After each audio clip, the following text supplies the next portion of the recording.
All right, guys, we're back here at Shattered Darkness. We are here with episode 59. I just want to say thank you guys so much for continuing to follow us and listen. We've noticed our YouTube numbers have gone up a lot in the last couple weeks, and thank you so much. We really appreciate it. The more following that we have, the bigger impact we can have in this space, in this community, and hopefully outside of our community. But we just want to take a minute to plug our sponsors. Just want to say thank you to Love Shack, mocktail bar here on 4th Street. We record all of our episodes down in the basement.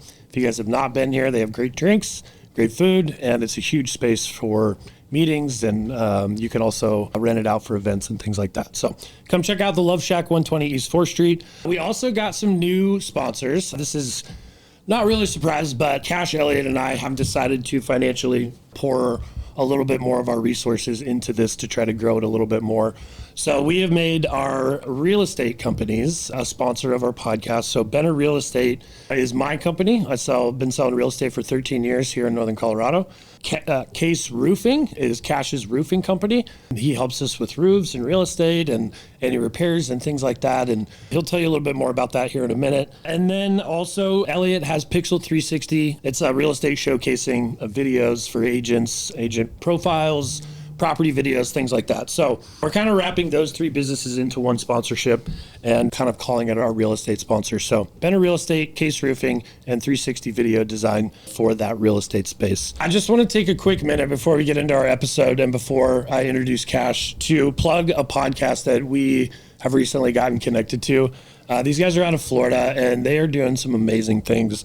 It's the UPD podcast, and it's run by a couple guys named Johnny and Andy. And really, as far as I understand, their goal is to kind of change men's hearts around Christ and, just really help us understand what Christ's mission was for us as men in this world. So they're doing amazing things, and go follow them. They also both struggled with addiction at one point in their life, and they're just doing awesome things. So UPD podcast on YouTube, Johnny and Andy, they're awesome.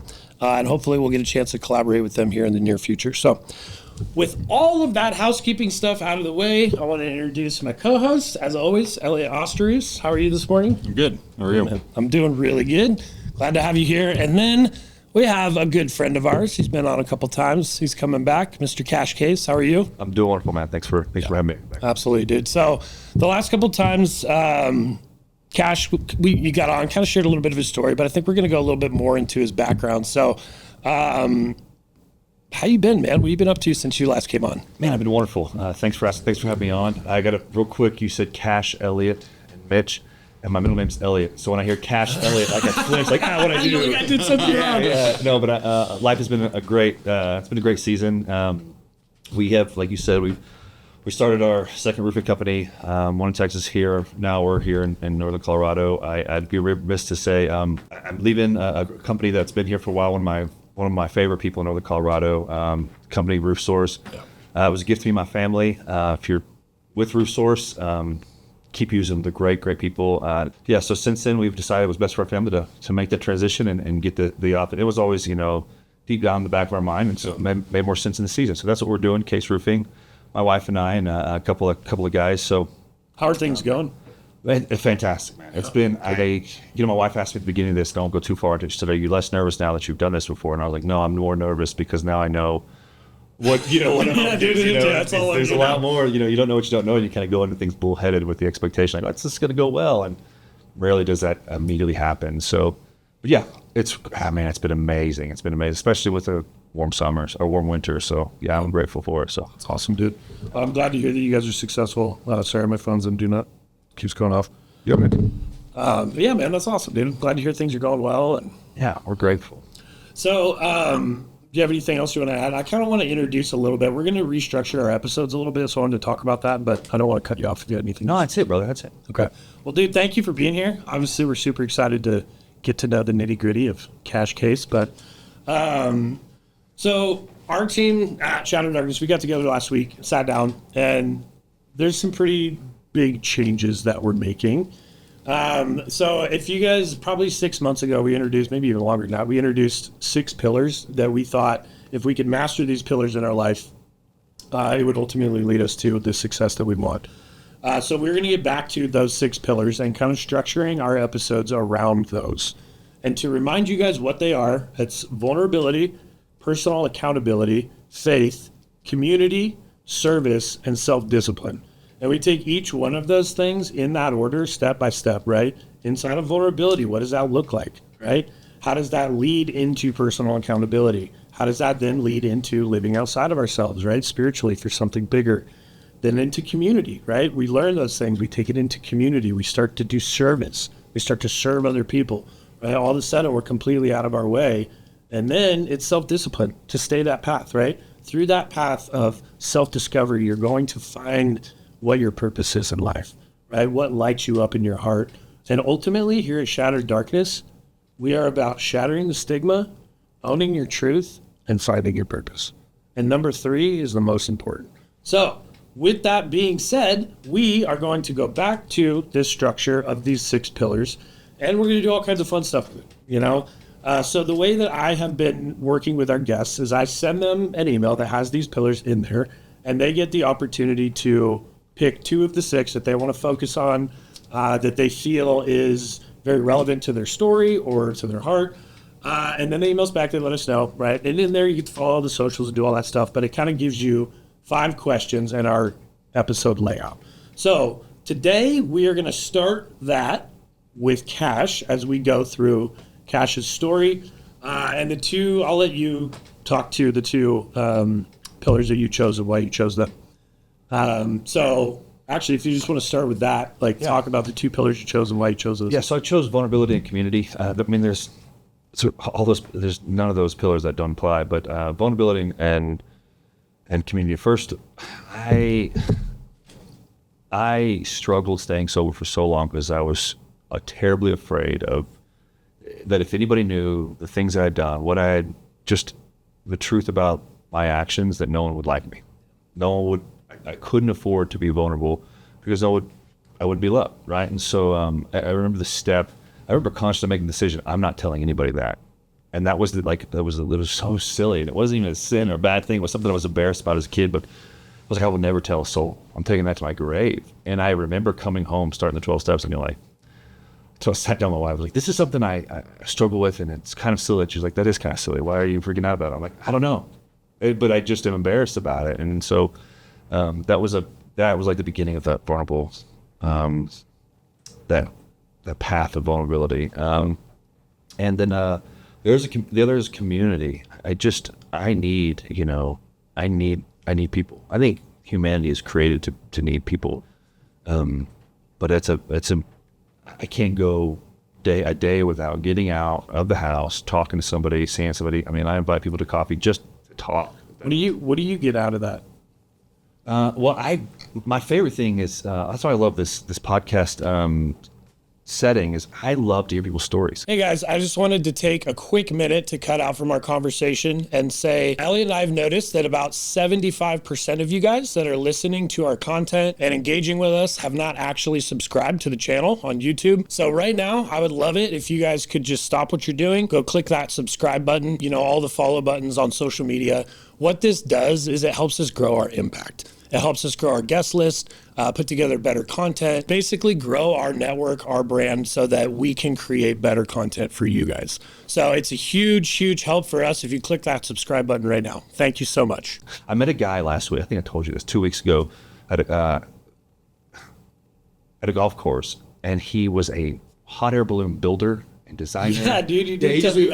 He brought up hot air balloons, and he lit up, and he was driving us in the golf cart. This old dude, and his name was Tim, and I was like, Tim, that's awesome. That is so you know cool. what I mean? Like he came alive. And so I think my favorite part about community is when you are able to tap into what that little spark is. You said at the end, that purpose, right? Like there's a spark in us. And Tim's purpose on this earth is to make hot air.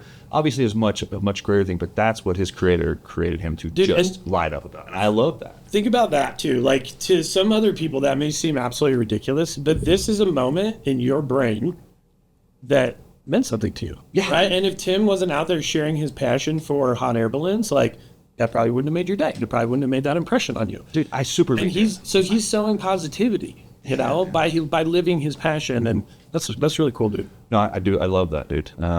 So, that's the community side of things. What were we going to say? So those are the two pillars you chose. Yeah. Vulnerability community. I know we've met here, and I brought I'm Got your notes. I got my notes here. I'm going through some story work with a group that I'm in, so it was just relevant. I was working on it this week, and I thought I'll just bring the notes if that's cool. So I'm looking down. You're good.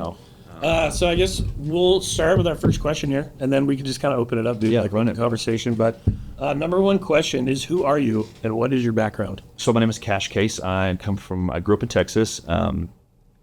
My background, I love and hate that question. What's my background?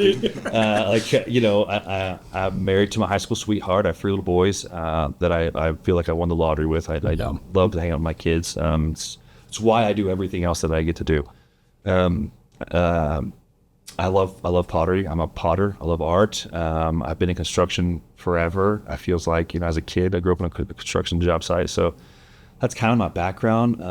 But why I'm here today, I have a pretty deep trench of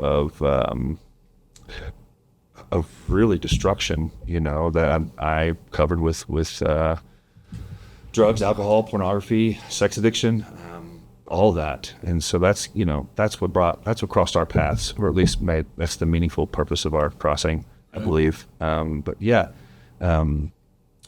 you want to go ahead and hop in some of the story of? Yeah, dude. I mean, maybe just give us a little bit of background on just a tiny bit of what your home life was like As a kid.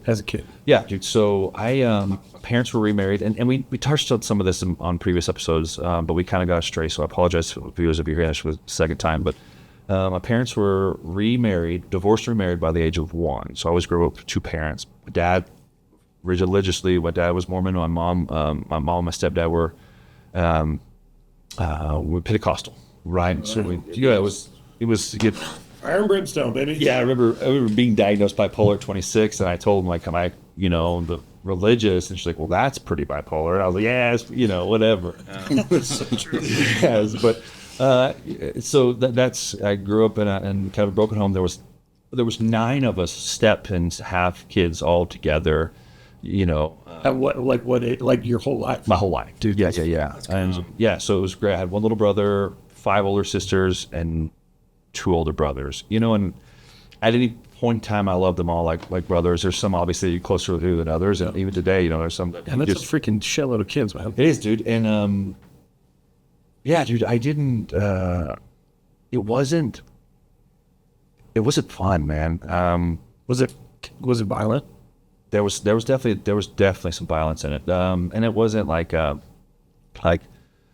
never grew up watching my either of my father figures hit my mother. Do you know what I mean? Like that wasn't. But there was, it was just there was definitely a heavy hand,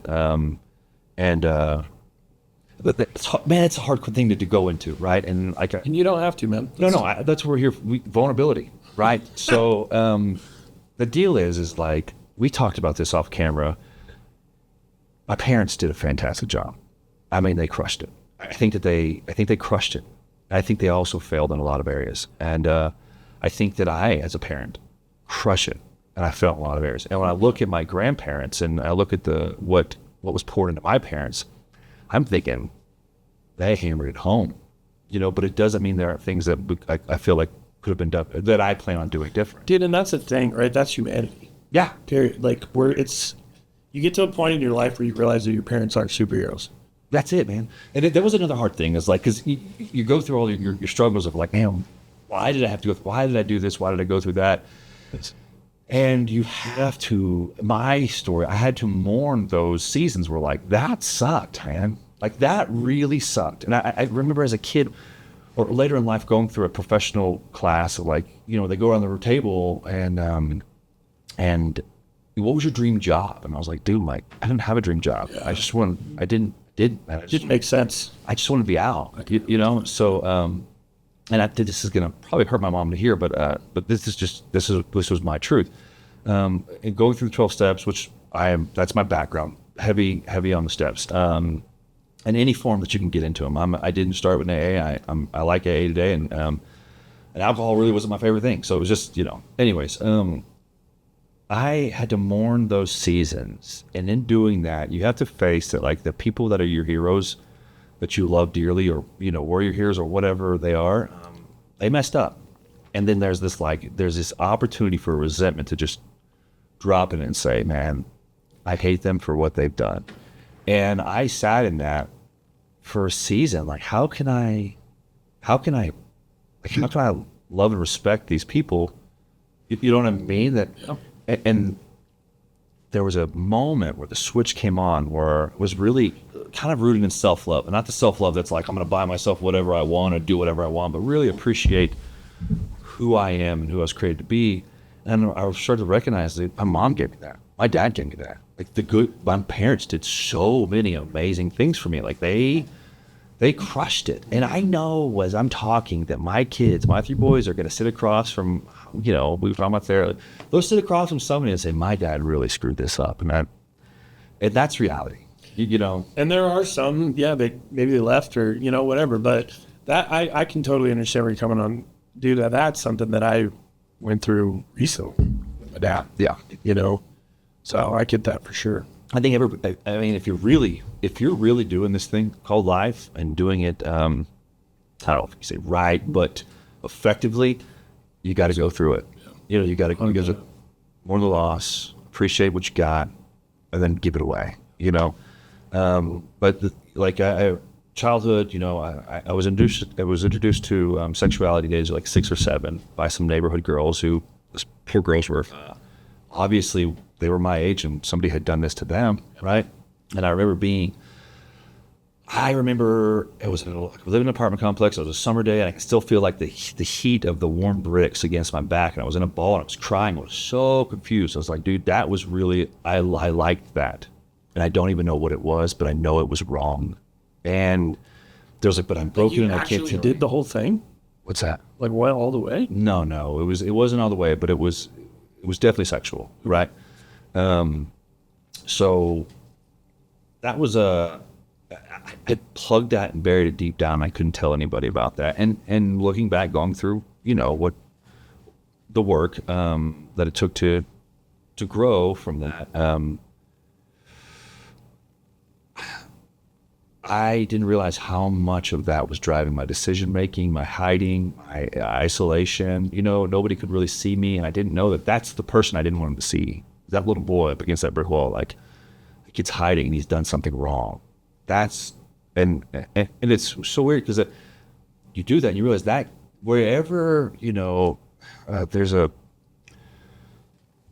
retardation of emotional maturity in any given area where we've experienced trauma, and at that moment we are stuck at that age emotionally in that area, right? And so I was stuck as that little boy sexually for a long time. I was stuck as that little boy in fear of other man.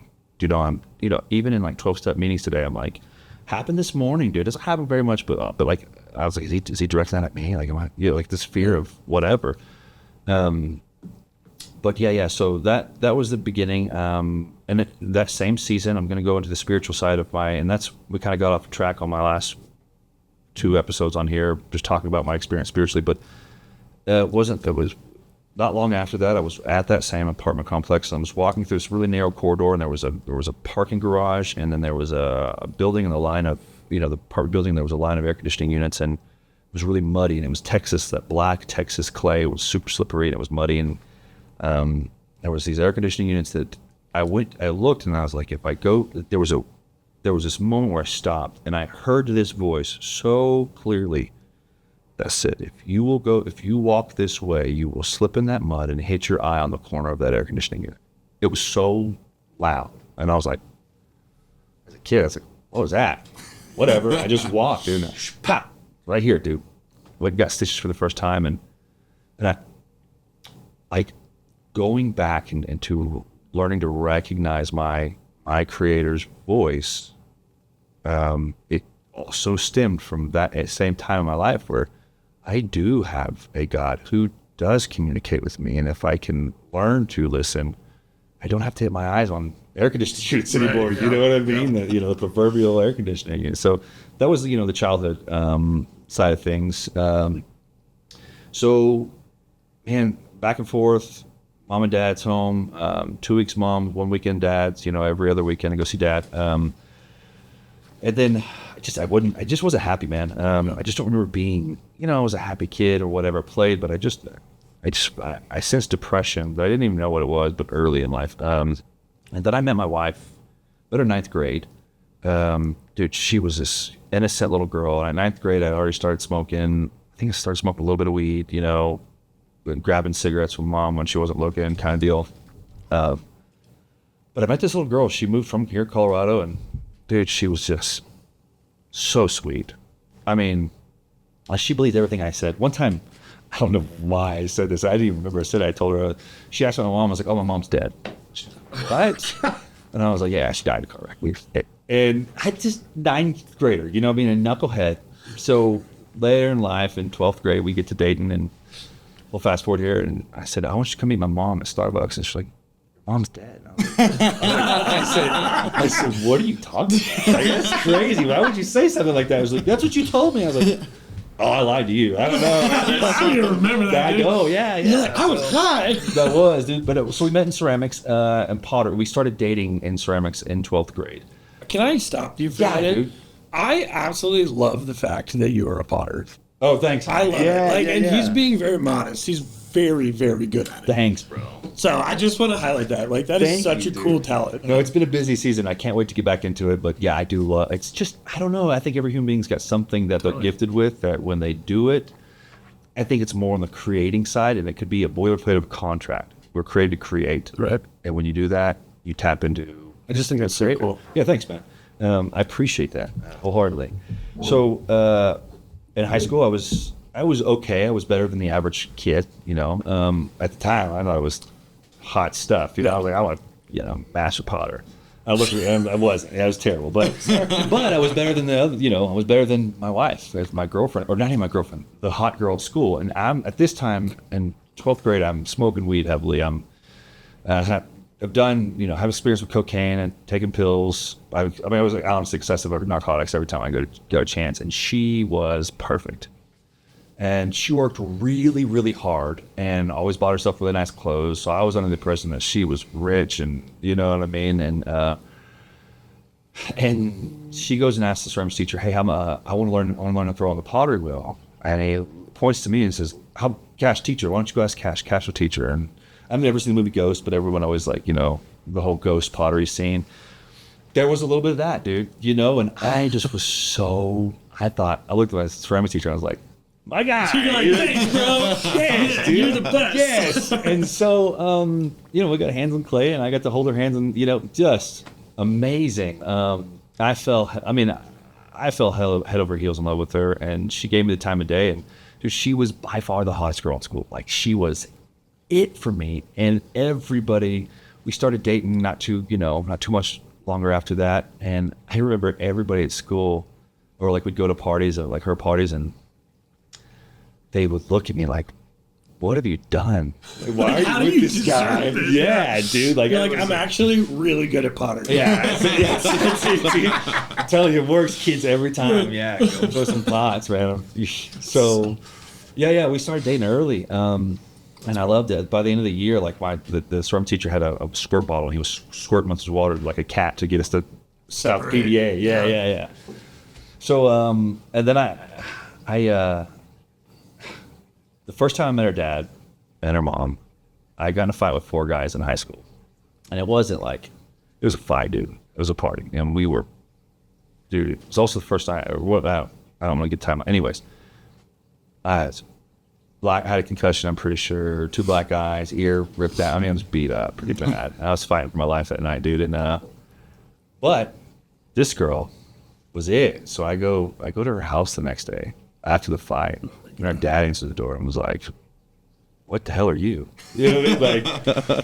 And, needless to say, I wasn't his favorite human being for a long time. Can imagine. Yeah. And so, and furthermore, we graduated high school. She's gone off to college, and I go to college. I had someone I had a cousin who was willing to pay he had some dough, and he was willing to pay for me to go to school if I was to get my act together. And that did last, and he was like, revoked immediately when I went to jail. And so, which was it was short term, but So I go back home. Her parents are out of town. I am stealing. I was really bad on cocaine, and I was stealing pills from her. Her parents were out of town. I would go get like, I don't know, like something, whatever it was that would help me sleep at night. So I'd go to work.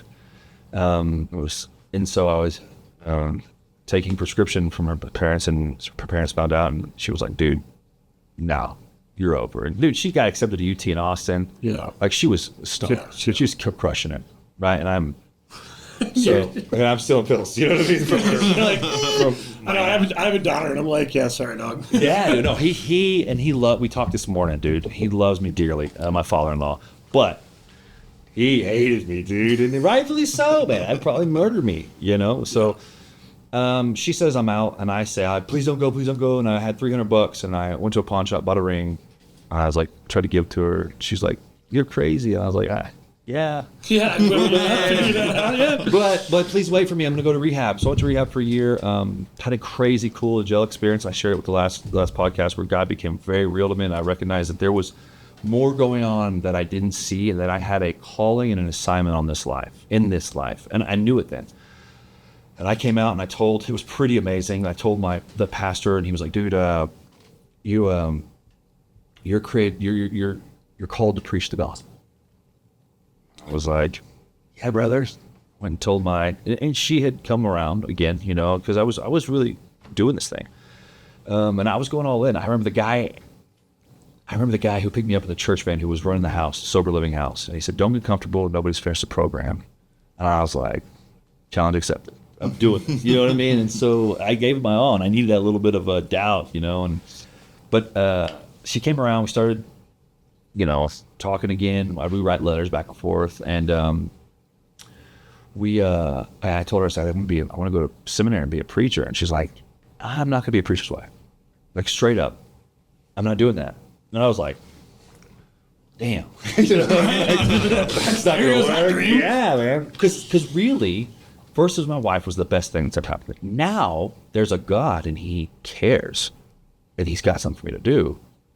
And the two don't see congruent. Like something's off here. But I wanted to marry this woman, and so we got married. And it's all, man. That like there's a decade there, dude, where I'd get a couple of years sober, and it would always start with porn. I'd hop back in porn and start smoking weed. Then I'd get on Adderall, and then it would go. And there's multiple affairs. There was it was hardship, and I'd get right. And really, that was so hard for me, man, because the times, even when I wasn't all the way sober, I was so frustrated because I would sense that God would send someone across my path for me to help and serve in some manner that I was equipped in that day. Even if it was just like changing a tire for a single mom on the side of the road. And I watched Him stay involved in my life as I just beat my head against the wall.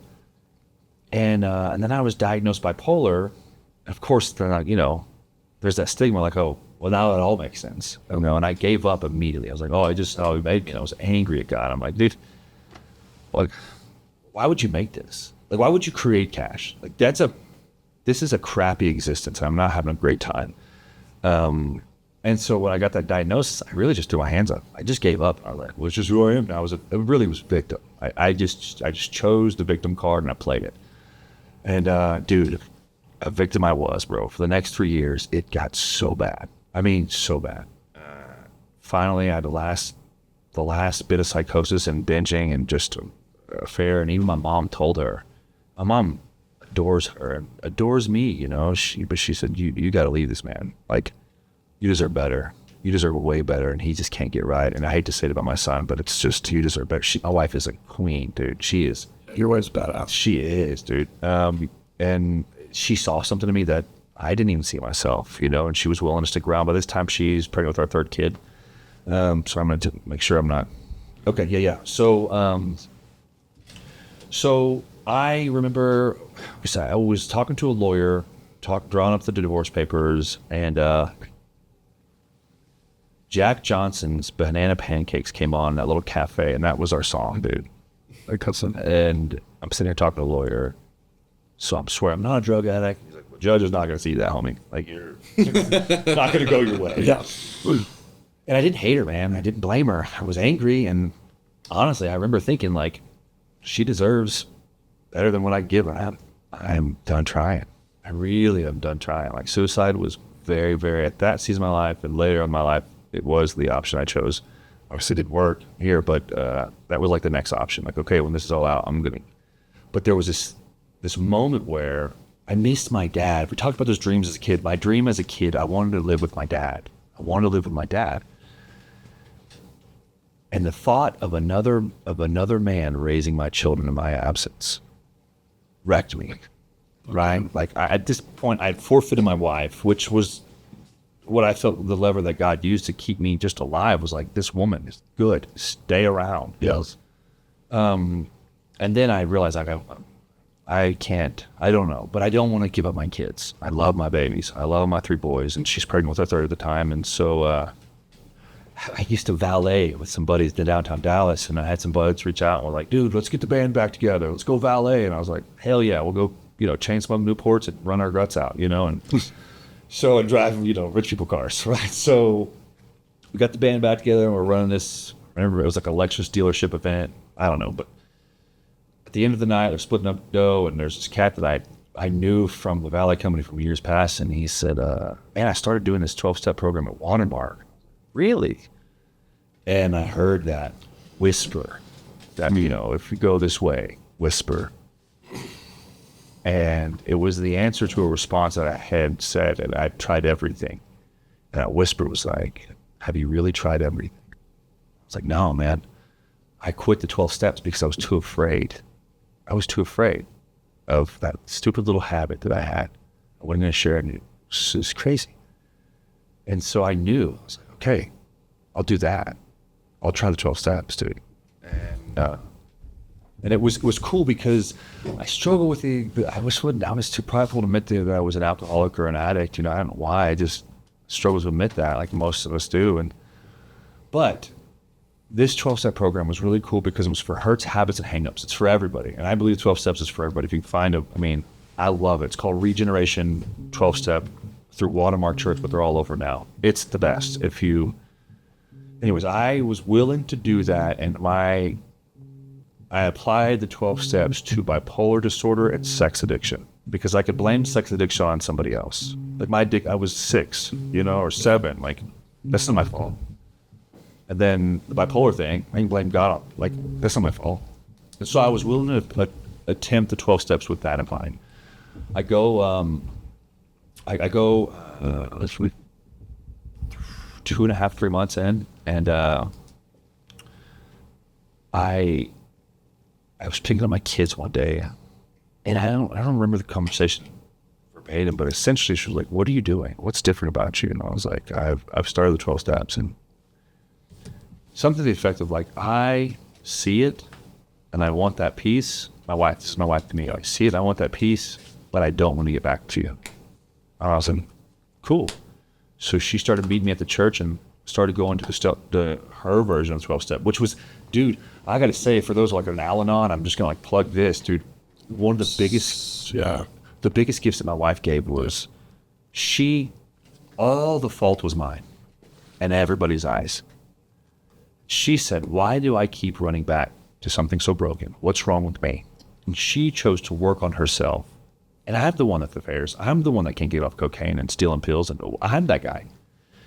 And to everybody else, and she's the sweetheart. And she was, man.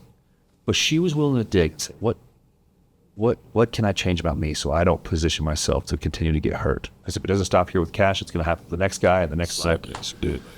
So she did that. And by the end of I got to the 12th step, and it's kind of a graduation, but if you know the steps, you don't ever really graduate. But in this thing, there's a celebration for the 12th step.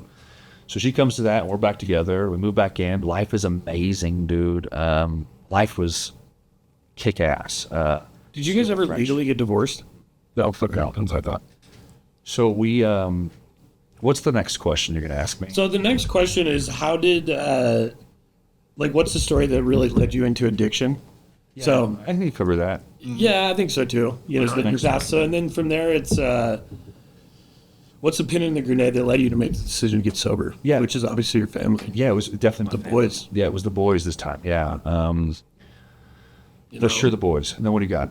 Is there a spiritual awakening? That's pretty freaking obvious. 100%. Yeah, I definitely had spiritual awakening. I've tapped into that. I think that's pretty obvious. It's all over your story. Yeah, there's no two ways about it. I operate. I just would be dead if I didn't have a God that was I'm pretty hard-headed. Yeah, and then the last question is, what keeps you sober today? What keeps you going? I think that's where we're at in the story. Yeah. So that's good. So at that time, is it cool if I go continue in the narrative? Yeah, 100%. Yeah, it's a great story. So at that time, we're both out of 12 steps. My marriage is the best it's ever been. Like, I didn't know, and it's even better now, but at the time, it was good, dude. It was great, And I was happy, joyous, and free.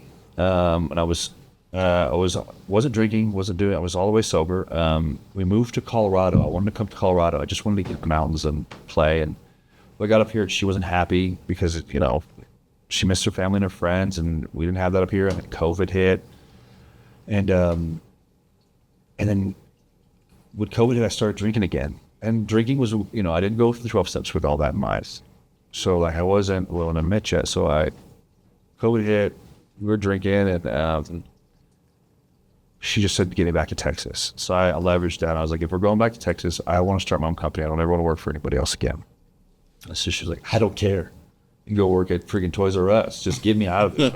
I was like, deal. So we went to start a roofing company, and I always, I value my freedom. Is always a big deal to me. It's like, I struggle with any authority. I still struggle with authority, but yeah, right.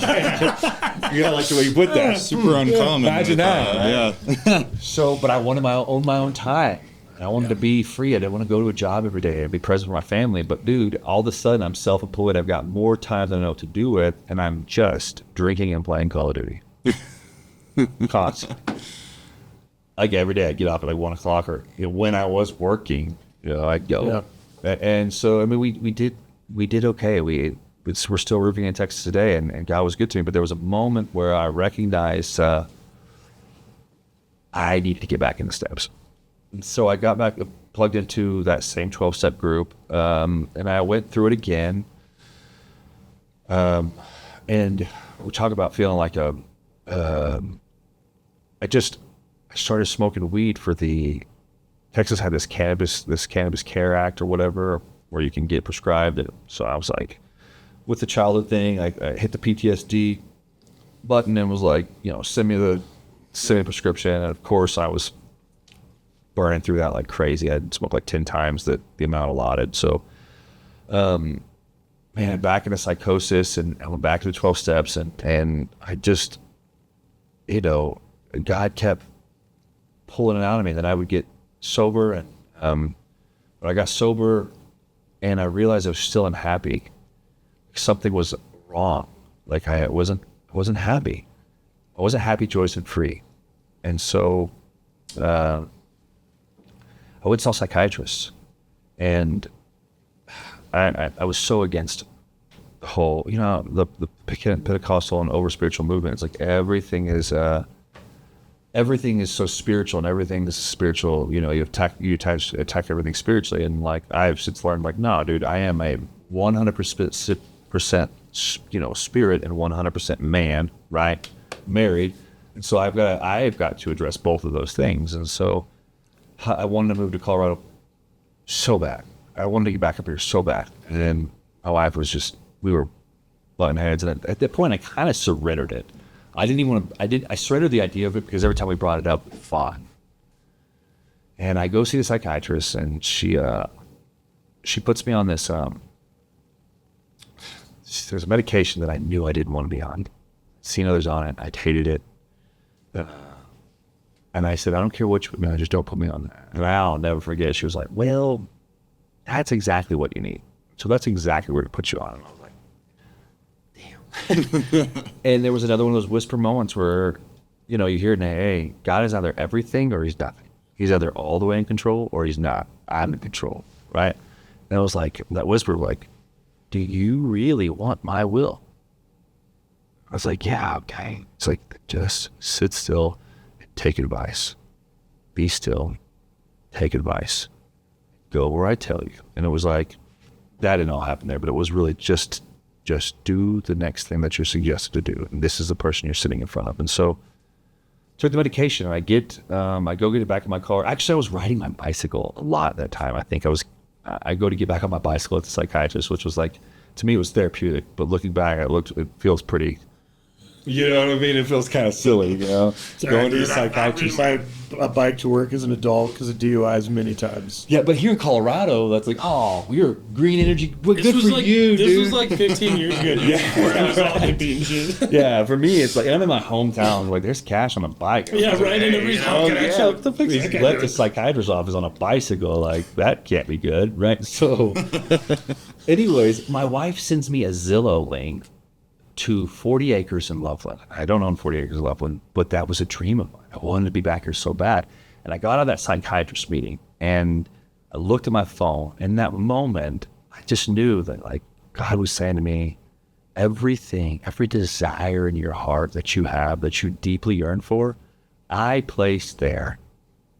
You don't own those things. I own those things for you. If you will follow me everywhere I lead you, I will pull those desires out and realize those with you. And so it was this moment where like, man, I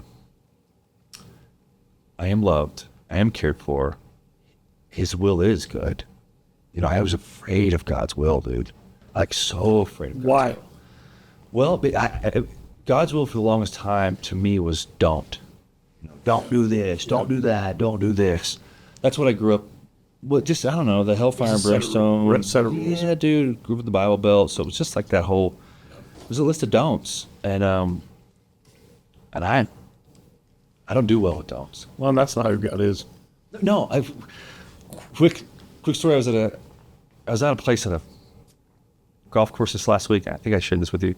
A car girl came by and the guys I was with were smoking cigars. I'm not a cigar guy really. And she drives off, and before she drives off, she's like, hey, no smoking, the high wind and dry climate, no smoking right now. And she drives off, and I look at this guy, like, all of a sudden I want a cigar. You know what I mean? Like, it's just kind of how, you know, the rebellion. And there's good in that. Like, There is good like, in that. 100%. Yeah, like, I'm created the way that I'm created. I just got to learn to submit that to God's will.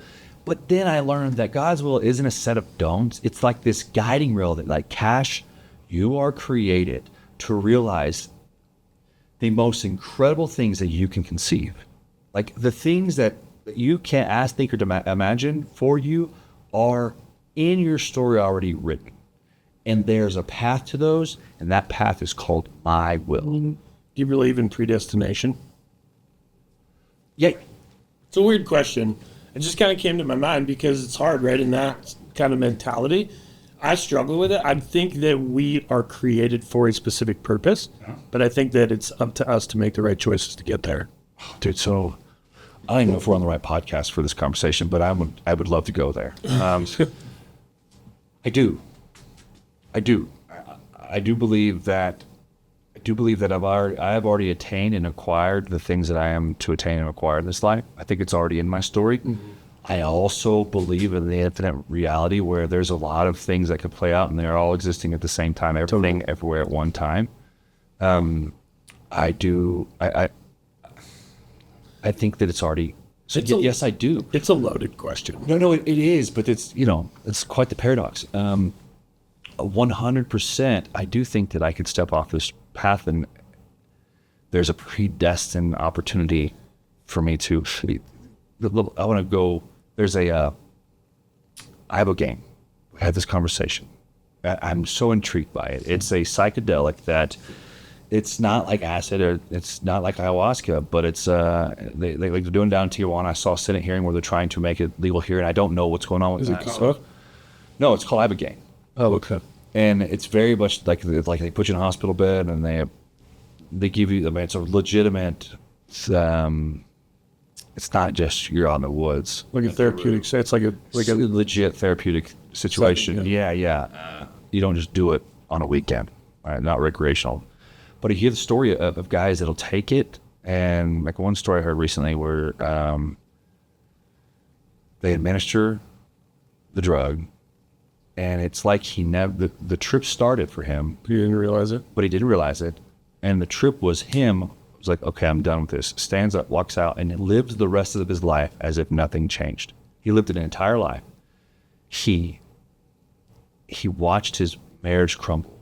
He watched his kids hate him.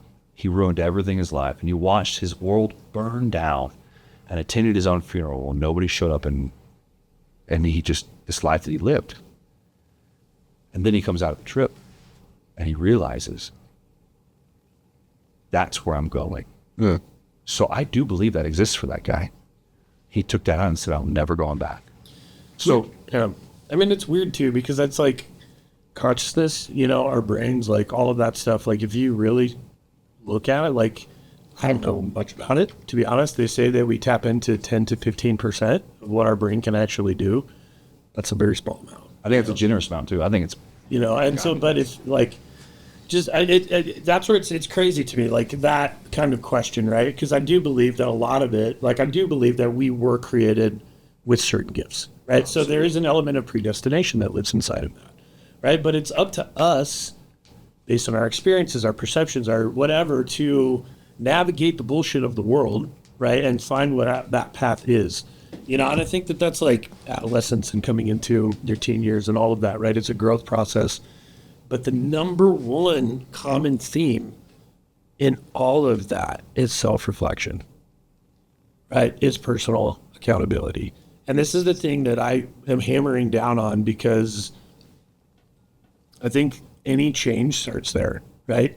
It's not, and we live in a world where we're constantly pointing fingers at everybody else, and social media is available, you know, and all of those kinds of things, right? So the dopamine hits, the yeses, we can go anywhere we want in this world and be validated, right? By people, by whatever, and so we're not doing this, right? And it's like all of these changes, all of these wonderful things happen in your life because you chose to change your perception, right? Because you chose to go into your own heart and realize like, no, dude, this isn't what I want, you know, and it comes from inside of you.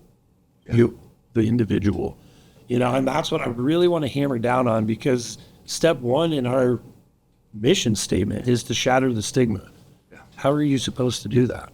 and it's a gift for us, man, because we don't have a choice. Right. Those of us who are, you know, you say in like the Bible Belt, like the sin that goes before you, right? Like, which is addiction. Like, you can't hide that kind of Right. for long. Well, and that's a good point, dude. It's like I'm almost grateful for that because Almost nothing. It's a survival technique, right? So it's a little bit easier Yeah. for us because we already broke ourselves down through We've been rehab, and we've been broken for so stepped long. on it. Yes, dude. You know what I mean? So I can see why it would be harder for people that maybe don't have these outlying dramatic issues that are life-threatening, you know? Scrolling on your phone, doom scrolling, it's not life-threatening. But it will rob But your it life. will rob you of life. It does. Exactly. And there's an addiction inside of that, right? There's dopamine hits, and no matter what, you want to look at any situation that you're struggling with. Let me give you an analogy. When you look in the mirror and you see something you don't like, do you reach out and try to change the reflection? Yeah. That's what we do to other people. You know, if you would just be this way, Dance, then I would be happy, right? But we're so afraid to go into here and be like, nah, dude, I'm going to go in and I'm going to lay out my pieces, and I'm going to identify the things that I really don't like. Yeah. You're the common denominator and all the people you don't like. And it's a choice, you know, it's a perception, and it's all of these things, and it comes from within inside of us, but as a society, we're so afraid of it, you know, and it's like we're gaining a following on social media for being vulnerable. People find it inspirational, right? And so it's this weird dichotomy, you know, and look at the sober space. Just type sobriety into your YouTube search bar and click on some of the shit, dude, and then just watch what comes up. There is a lot of people in this space. There's a lot of people doing these things and taking accountability for their life. And there's a lot of people that are winning. There are, and I think what's really, and I don't know if anybody who doesn't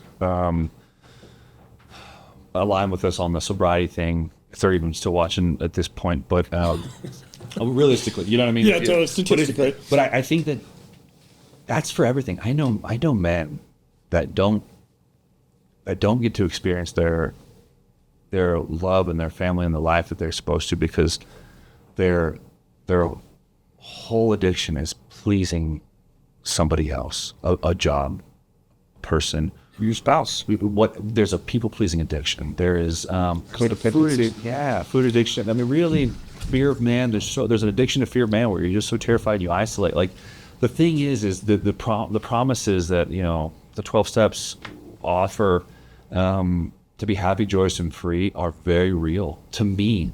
Like, they're very real, and I've watched people who don't struggle with my same dependencies find the same freedom by applying the same principles. 100%.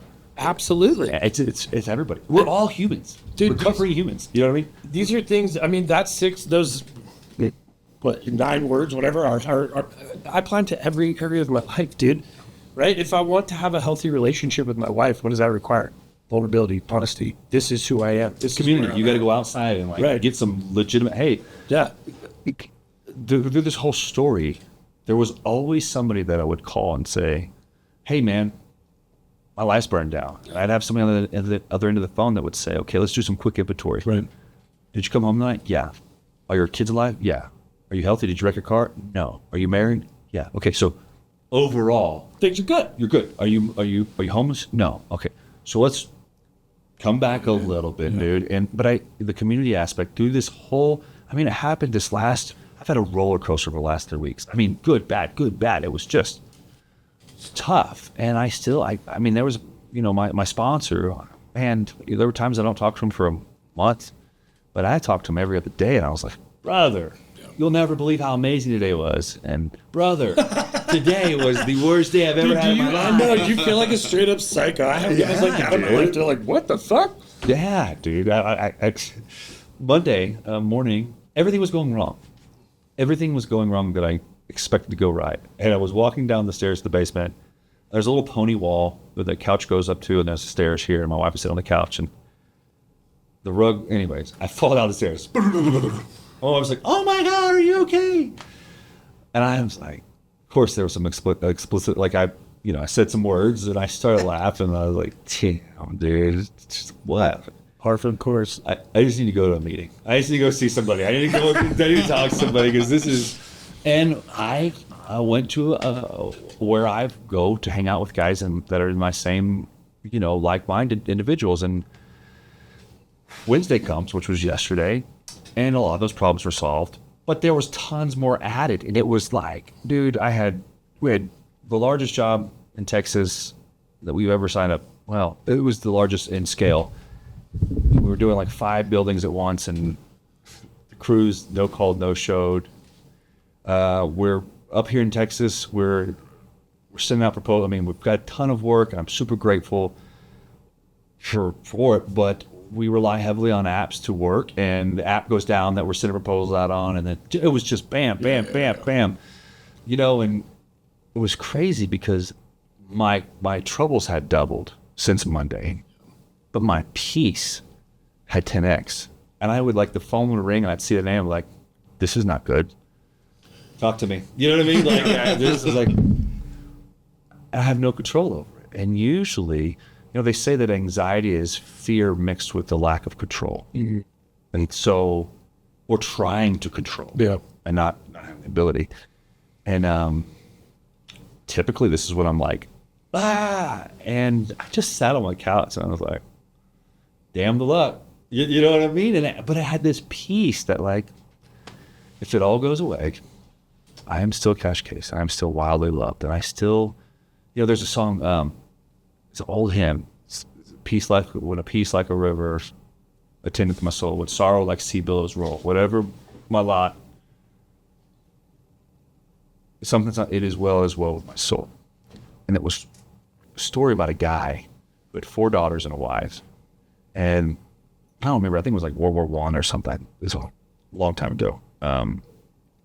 All 4 of his daughters died on a boat coming over here, I think. He wrote that song after losing all 4 of his daughters. It is well with my soul. And, if a human can experience that kind of gratitude with that kind of pain, I think I'm going to be okay. Yeah, man. It makes me want to cry, bro, because that's it right there. And it's, how do we turn our pain into purpose? You know, how do we do that? And How do you do that? I don't know. You know, I really don't know how to answer that right now. Like, I think I'm trying to figure it out. Can I share what I do? Yeah. I mean, I do this, you know. Yeah. Like, I'm trying to get people to see the truth, you know, but this more started out of anger, dude, to be honest with you. I was just angry. Yeah, I was angry that my friends kept dying. Dude, for me, it's gratitude. Gratitude and service. Yep. If I can get outside of myself, not saying I do always all time, when I can get out, my wife can probably attest to it the most, you know. But if I am struggling in any area, if I can be grateful, not in spite of what I'm going on, because to me, it's not real gratitude. I wrecked my car, which I did last week. Yeah, I mean, I'm actually supposed to just bringing that up. That sucked. Yeah, it was my wife's car. The nicest car. New. Yeah, brand new, dude. The nicest car I've ever purchased for my beautiful wife. And I wrecked her, Josh, dude. That fucking sucks. It did, man. And but it wasn't. I'm grateful. I'm grateful. Everything else is going on, even though that happened. That's false. It's You know what we're doing is like, at least we had the opportunity to buy that car. yeah. For me, the absurd level of gratitude that I believe that is like a magic switch is thank you for that car wreck. Thank you for a wrecked car. Thank you for losing a big. Thank you. Thank you, not in spite, but for this hardship. Thank you for this hardship. The extended version of the Serenity Prayer is a line that says, accepting hardship is a pathway to peace. It's true. Accepting hardship is a pathway to peace. Accepting. And to be grateful for that is like, you have to accept that this is where we're at, and I'm grateful for it. And something happens. And I'm telling you, it's supernatural. It's like, you know, I lose my job. I've got to go live with my in-laws. Everything's the worst. God, thank you. And then all of a sudden, it's like, now that we're here, doors will open.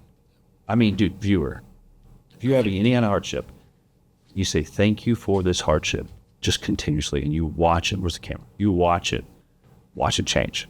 Thank you for this. And then, you know, you can't live like when things are burning down, you thank you. You say thank you, and you get up and you find somebody to serve. Yeah. This is what you're doing today. You're serving your community. So that's how I don't always deal with it, but that's the goal of mine. I mean, I agree with you, dude. It's perception's reality, right? I always come back to those 3 words, right? And it's true. How are you looking at the situation right now? What side of the brain is activated? Are you thinking about it logically, or are you responding emotionally? Yeah. And if you can identify, it's 50-50, right? It's usually one or the other. Yeah. And maybe you're somewhere in the middle, right? But really all we're trying to do to make a choice is connect here to here, right? And that's a really long journey sometimes. And sometimes we need a little bit of extra guidance, you know? Community, bro. Somebody else. And God. And then, you know, and that's why it's like, for me individually, dude, my relationship with God, like I want to talk about it just because it's lights me up, but I could never talk about it. That wouldn't be the right thing to do. But it's like, it's so for me. The gift is for me. What's that? Your relationship Yes, my relationship with Christ. It's for me. You know, like, that's something that I didn't ever realize until recently. You know, it's this place that I can go to when I don't know what the fuck to do. Dude, Mitch, what if everybody in this world that you've ever met is an NPC and doesn't exist? We're all just role players. You're the only one with real consciousness. What is that? The Truman Show. This is the Mitch Show. Yeah. We don't all exist. It's kind of true. The story that you believe about your creator, that he died for you, that's your expression. Yes. Right? If that was all true, my belief is he would have done it just for the one guy. 100%. Consciousness, dude. Yes. That's how much you're loved. Yes. That's how much I'm loved. Right? And like, Dude, God didn't create 8.5 billion people. He created one. Yeah. Yeah, dude. You know what I mean? And then brought another one to make him happy, right? Like, he didn't create 8.5 billion people. He created one and just let us go. So, yeah, dude, I think that it is very individual. And that's the thing that's like, I'm not here trying to shove that down your throat, right? I'm not here trying to do that. But, like, dude, my life is dope. Yeah, dude. You know what I mean? I do know what you And mean, I'm dude. super happy. Like, My life is dope, dude. That should be a shirt. My life is dope. maybe that should be like one of our. Yeah, one I'm of our serious. shirts. I love that, dude. But it's true, and it's because of that, dude. I don't actually have to live in fear because it's not from God. It's not, and it's not serving the goal, right? I can let that go. I can't control that. My deal. Your life is dope, dude. My life is dope because Dude, of that, man. but you, as my friend, have shared some things that you are struggling with right now, dude. And your life is dope. So dope. I wouldn't change it for a heartbeat. Well, dude, I just want. Okay, we were gonna do this at the beginning of the episode, but we like to talk. So, dude, your story is. I love it. It's absolutely incredible, dude. And I know you chose 2 of these pillars, but I mean, it's all 6 of them are in there. And it's still the self-discipline piece is what I was so attracted to you, in the recent past. So, yeah, I'm just going to straight up say this. So, we're making some structure changes. We're doing some things. Cash and I and Elliot have sat down and talked about this, and we're actually going to bring Cash in as our new co-host. He has an amazing perspective on all of this stuff, as you guys can tell. His story is about as raw as it gets, dude. And he's just one of those guys that embodies all 6 of these pillars day in, day out, lives it. So we're going to bring him in, dude. We're going to switch him from the guest chair to the host chair. And as of next week, Cash will be our new co-host.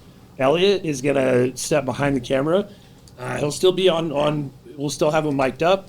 He'll still be able to speak into the episodes, ask questions, which we love that. We want to get as many perspectives as we can in these topics. So we're just really, really excited. Like, we got some opportunities to work with some amazing guys in Florida. Our numbers are growing dramatically. This gives Elliot the freedom to focus on what he's really good at. And you don't see it on camera, but the amount of work that it goes into everything you don't see. I'll show you a little more. You are gifted, brother. You are the first time I met you, I was like, this guy is a geek here, and I mean that in the most honoring way possible, dude. So we just, dude, we're building our team, and Cash is a perfect addition to what we were trying to do and to push that mission. So we just want to let you guys know that. Do you guys have anything that you want to add to that? Well, I guess I just want to say thank you, Cash. I haven't said a lot this episode, but it's because I'm just observing and really reflecting on my own life from your story, which is why we do this, is for people to do that. So, yeah, I'm excited to hear your insights and valuable experience in the future with future guests and, wherever this thing leads us. So. Well, thank you, dude. I am grateful for an opportunity. I believe wholeheartedly you said it. Our stories are not our own anymore. Yeah. There's been investment made in us, and our stories are now owned by our creator to give away. And I hope to join you guys in inviting other people and giving them opportunity to share their story. And, we've said this off camera, if just one person's heart is even just adjusted by listening to this, dude, it's worth it. Yeah. It's a done. Something my sponsor always asks me is, what is the value of a man with no money? It's time and treasure, man, or time and talent. Well, if you're that one man that goes to another man, even though you have no money, and saves their life, with your story, invaluable. Yeah. What is the value of a man with no money? Okay. Well, I'm going to chew on that one. Yeah, dude. Drop that little truth there. And then we're probably going to make some t-shirts that say my life is dope. But anyways, guys, we just want to say thank you. I want to say thank you to Cash. Obviously, we're going to be hearing a lot more from him in the near future. We are just so grateful, man, from the bottom of my heart. When this project started, I had no idea what we were doing. And to be in this chair and to get to hear the stories and to bring these things out and to share truths with our community, I'm honored, truly I'm honored to do this. And I got goosebumps right now. So we love you guys. Truly, we love you. And thank you so much for your support, for following us. Make sure you hit the subscribe buttons. We'll see you next week.